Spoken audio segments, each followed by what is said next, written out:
C'est habituel, des incidents ont eu lieu encore ce week-end. Vendredi après-midi, par exemple, un train Limoges-Paris est arrivé très loin de son terminus.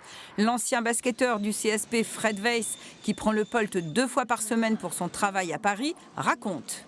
On nous a annoncé qu'il y aurait 1 heure de retard suite à des problèmes avec la locomotive.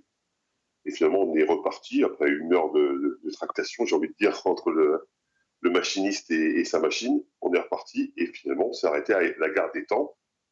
Et on nous a dit que ça serait fini, qu'on ne repartirait plus, qu'on resterait stationné à Étampes. Autre exemple, ce dimanche dans le Paris-Brive, un train bloqué plusieurs heures en gare d'Issoudun. Ces images d'usagers en témoignent. D'autres nous envoient ces photos. Un train arrivé de Toulouse en gare de Limoges dégageait une fumée âcre sous les wagons. Il n'est donc pas reparti. Sans compter tout le week-end, les très nombreux problèmes de locomotive, avec parfois une panne aussi sur l'engin de dépannage. Comme on est en attente du renouvellement, eh bien, on ne met pas de moyens supplémentaires pour acheter de nouvelles locomotives. Dès l'arrivée à Paris, les locomotives trop peu nombreuses repartent et ne passent pas assez par la case maintenance, selon la CGT.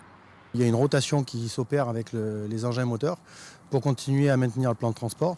Et donc, il faut que les machines circulent au maximum sans passer par les ateliers de maintenance. Ce dimanche, de nombreux trains ont été affectés jusqu'à 7h06 de retard.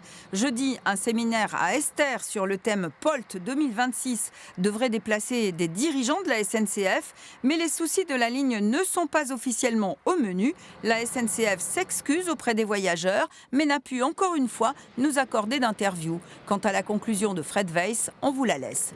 Venez habiter à Limoges, qui est une ville magnifique, mais ne prenez jamais le train.